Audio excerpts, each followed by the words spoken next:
Esdras, capítulo 6.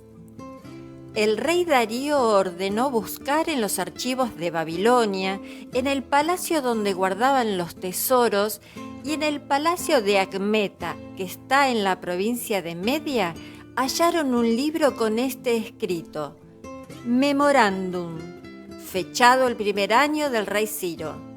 Su Majestad ordena la reconstrucción del templo de Dios en Jerusalén y el restablecimiento de los sacrificios.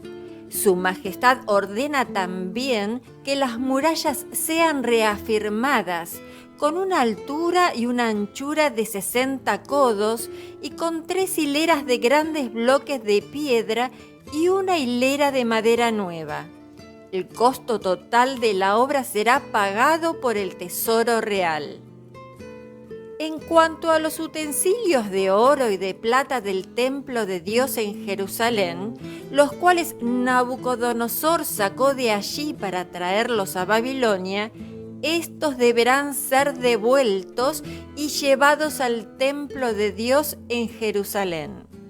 Por lo tanto, ustedes, Tanetai, gobernador de la ribera occidental del río Éufrates, y Setar-Bosnai y compañeros, deberán alejarse de allí y dejar que el gobernador y los ancianos judíos lleven a cabo la reconstrucción del templo de Dios en su mismo lugar.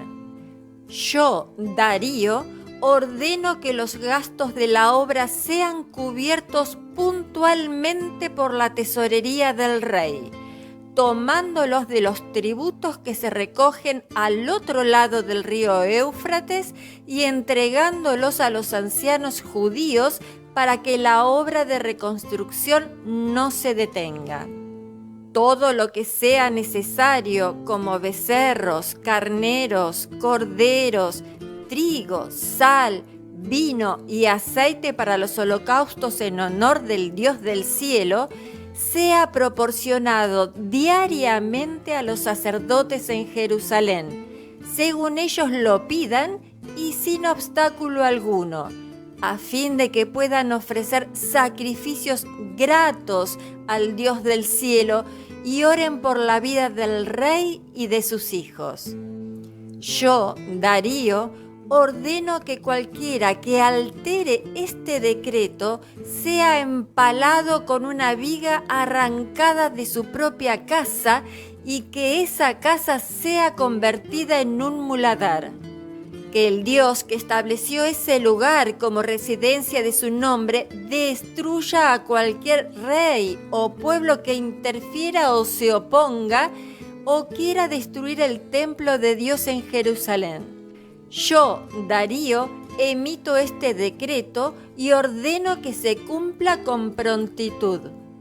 Entonces Tanetai, que era el gobernador de la ribera occidental del río Éufrates, y Setar-Bosnai y sus compañeros, se apresuraron a cumplir lo que el rey Darío había ordenado.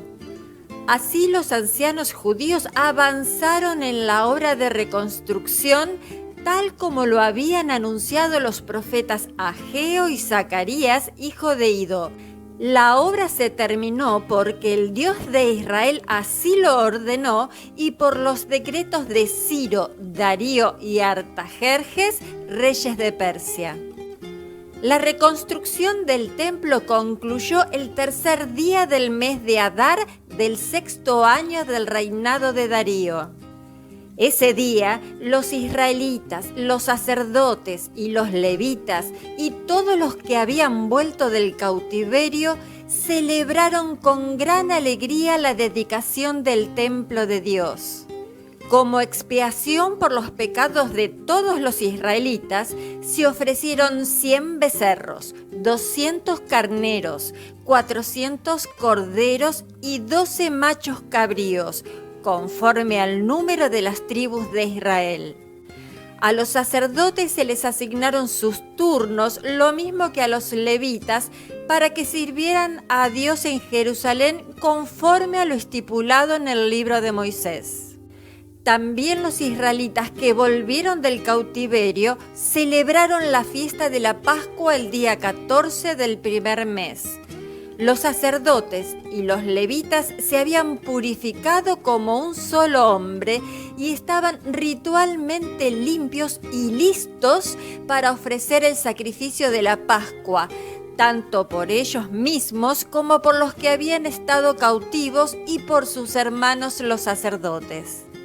Los israelitas que habían vuelto del cautiverio comieron con todos los que se habían apartado de las prácticas repugnantes de la gente que habitaba esas tierras y habían decidido buscar al Señor, el Dios de Israel.